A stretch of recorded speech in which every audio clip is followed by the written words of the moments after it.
Well, it's the moment we've all been waiting for. We have an official bracket for these Gonzaga Bulldogs. No more hypotheticals who might be in the Zags bracket. We know who they are, and we are excited to break it down. And it's the first time in program history that they're the number one overall seed. So we're going to be putting out, we've got today's video coming out, and 2 more videos we'll be releasing before the Zags tip this Saturday. Absolutely, man. I am beyond stoked. We have March Madness back. And so good to see Gonzaga get that number one overall seed.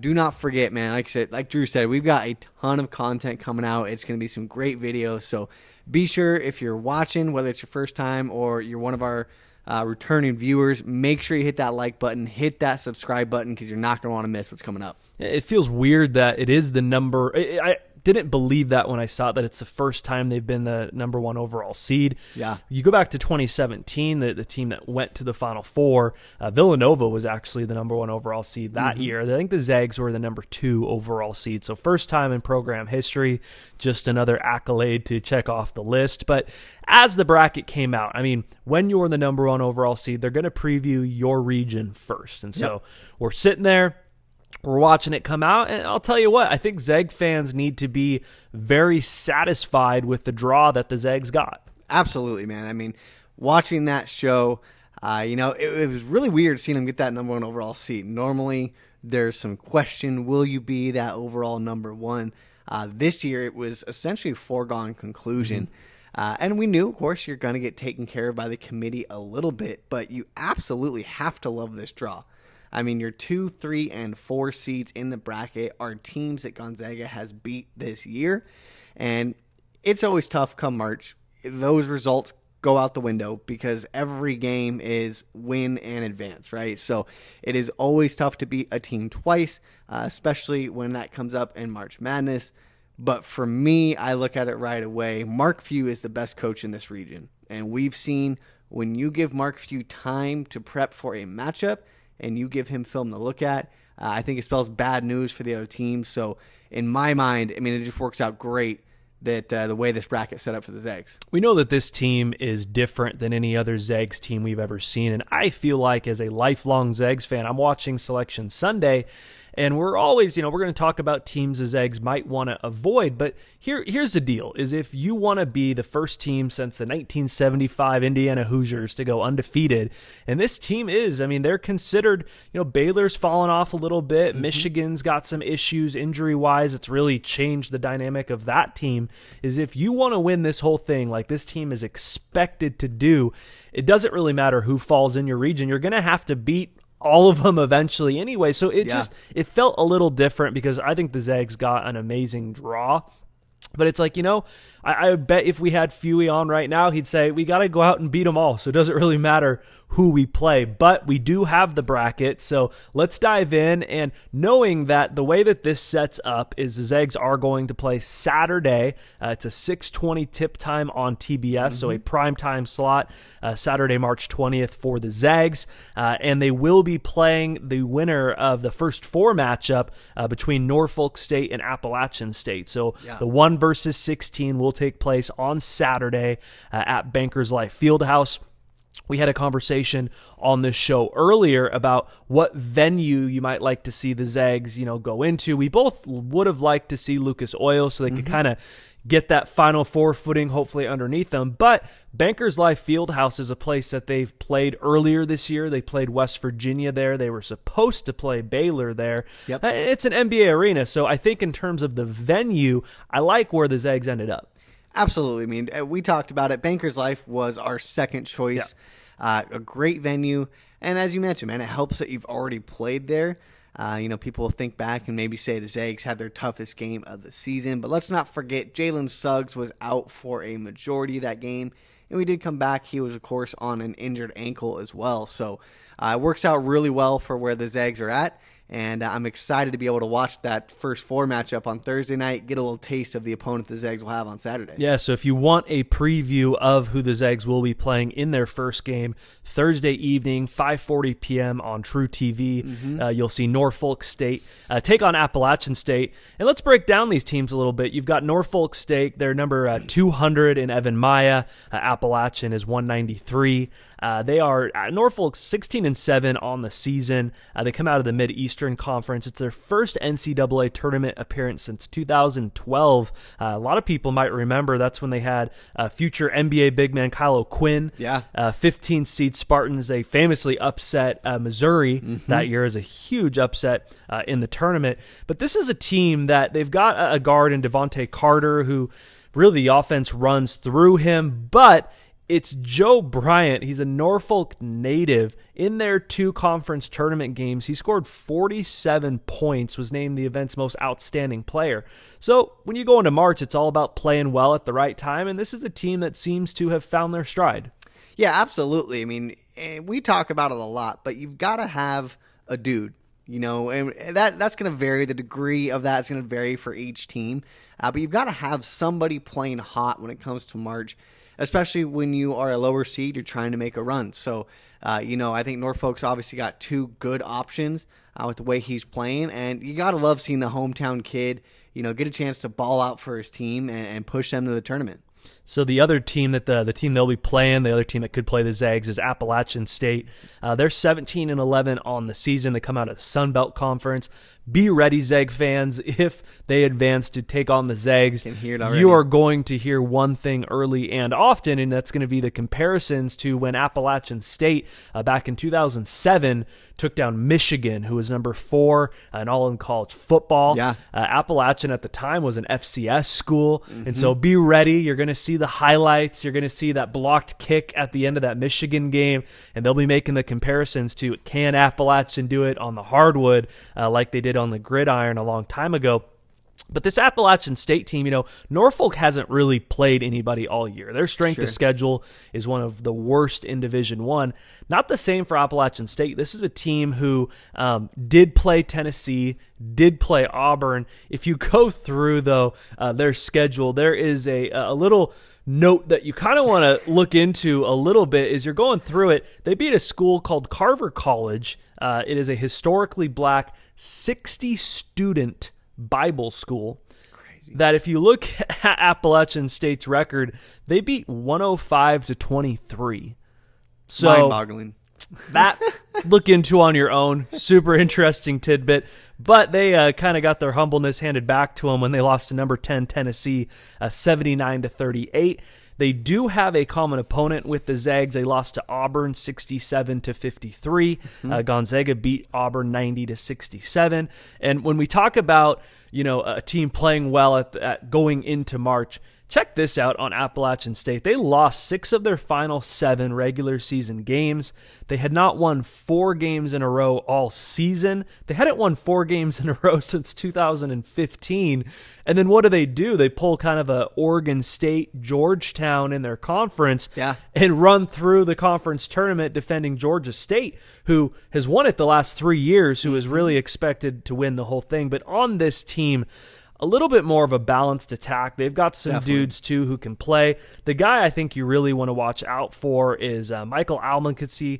He was the team's 3rd leading scorer at 12.9 points per game. However, in that championship game for their conference, he scored 32 points, went 6 of 10 from 3, and had 7 rebounds in that win over Georgia State.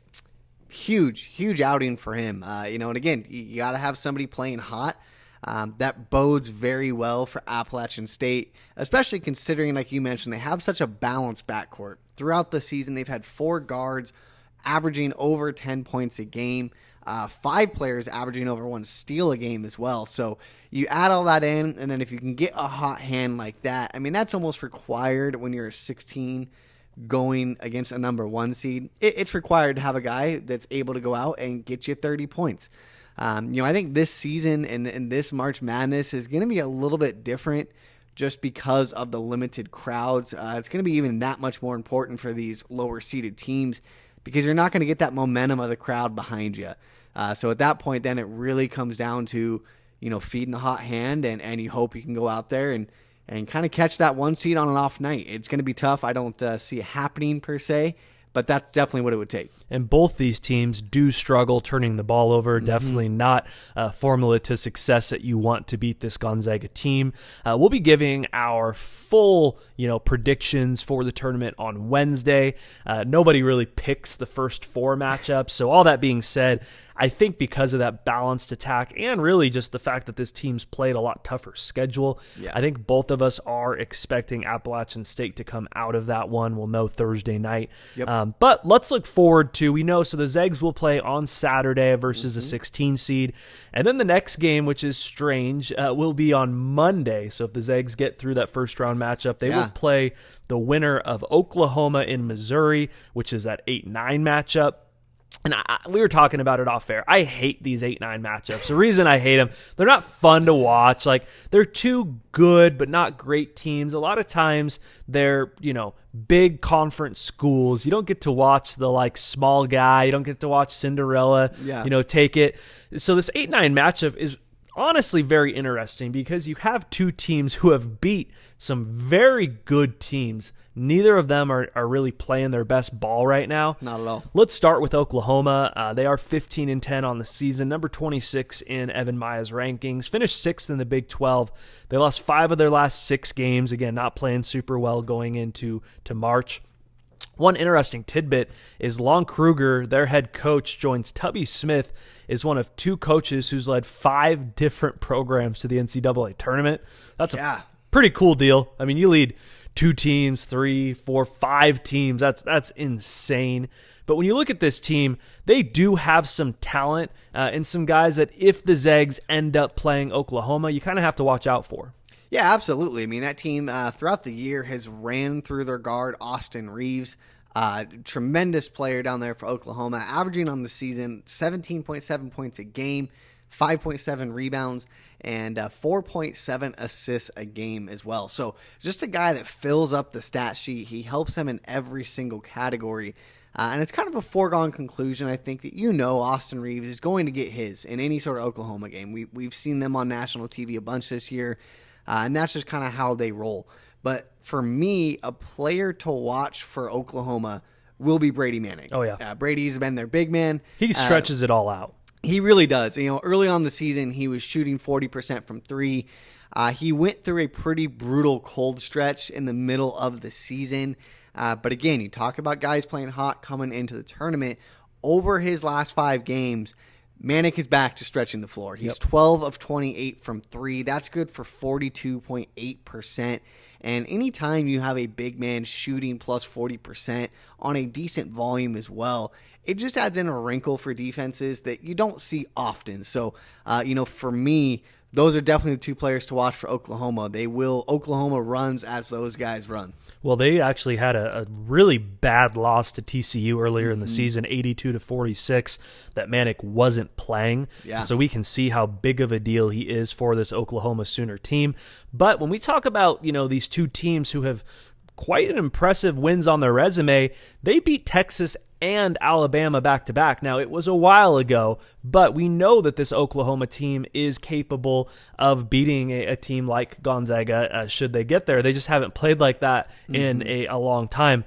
Another team, which is so funny that they meet up against, is Missouri. Same thing. Like, Missouri, if you look at how their season has played off, is they were playing really, really well in December and in January, but they have been on a tough stretch. They're 16-9 on the season, number 37 on Evan Maya, 7th in the SEC, but 3-6 in those last 9 games. They lost to Ole Miss twice, Georgia once in that stretch. So they're not playing well going into the tournament.